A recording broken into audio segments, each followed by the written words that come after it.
Dans la publicité, je peux utiliser de la sauce alimentaire pour remplacer le rhum ou le whisky, utiliser de l'aspirine pour accentuer le côté pétillant d'une boisson gazeuse. Et tout ça, je le monte sur TikTok. En moyenne, on table pour une publicité de 15 secondes à au minimum une semaine de réalisation.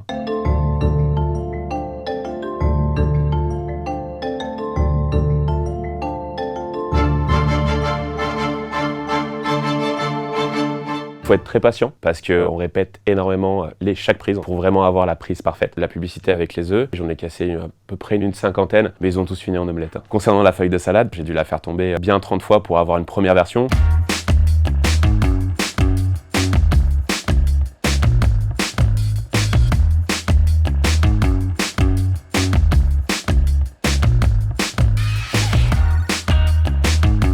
Je vais filmer tout ce qui touche en fait au secteur alimentaire. Le but c'est de trouver des petites astuces pour qu'on ait vraiment ce côté waouh. Par exemple, pour accentuer le côté pétillant sur une boisson, je peux utiliser un cachet d'aspirine. J'ai utilisé de l'aspirine avec de l'eau.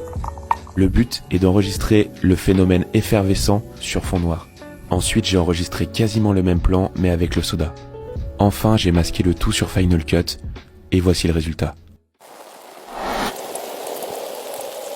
Pour une publicité que j'ai faite récemment, il a fallu étaler du fromage frais sur le pain de mie, sauf qu'on peut pas le faire à la main, c'est pas possible parce qu'on est tellement près du produit qu'on voit tout de suite en fait les tremblements. J'ai utilisé des bras pour attacher le couteau, avoir une espèce de mouvement assisté. J'ai réalisé une publicité pour une marque de céréales. L'objectif c'était d'avoir un plan un peu à la façon Matrix où tout se retrouve figé en fait dans les airs et donc suspendre chaque céréales dans les airs à l'aide de fils en noir pour ensuite après en post-production les enlever. Ça m'a pris à peu près 3-4 heures à réaliser quoi.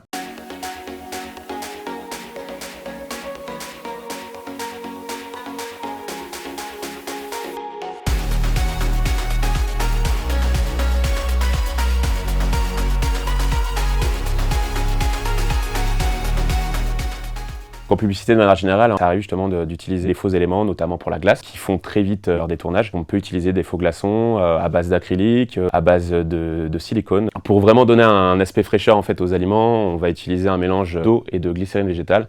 Pourquoi la glycérine ? Tout simplement parce qu'en fait, l'eau va s'évaporer trop rapidement et du coup, on ne verra plus les gouttelettes à l'image. On va recréer les sons après, en post-production. On essaie quand même dans l'idée d'utiliser vraiment ce qu'on peut voir à l'image, mais c'est vrai que des fois c'est plus simple d'utiliser des objets détournés. Par exemple pour la partie où j'ai fait tomber l'œuf dans l'eau, je voulais pas qu'il se casse et puis même le bruit de manière générale était pas bon. Donc en fait j'ai utilisé un glaçon à la place et du coup c'était parfait quoi. Quand j'ai commencé, j'ai réalisé en fait des publicités fictives pour des marques connues. Ça m'a permis justement par la suite de pouvoir travailler avec ces marques. Alors je me suis lancé il y a de ça à peu près 2 ans, pendant la période Covid. C'est suite à une reconversion. Ce métier en fait je l'ai appris sur le tas. En fait, je me suis aidé des plateformes comme YouTube par exemple. J'ai regardé beaucoup de tutoriels de photographes professionnels spécialisés dans le culinaire notamment. Actuellement, sur certaines productions, je suis amené à travailler avec d'autres personnes, mais essentiellement je travaille en solo.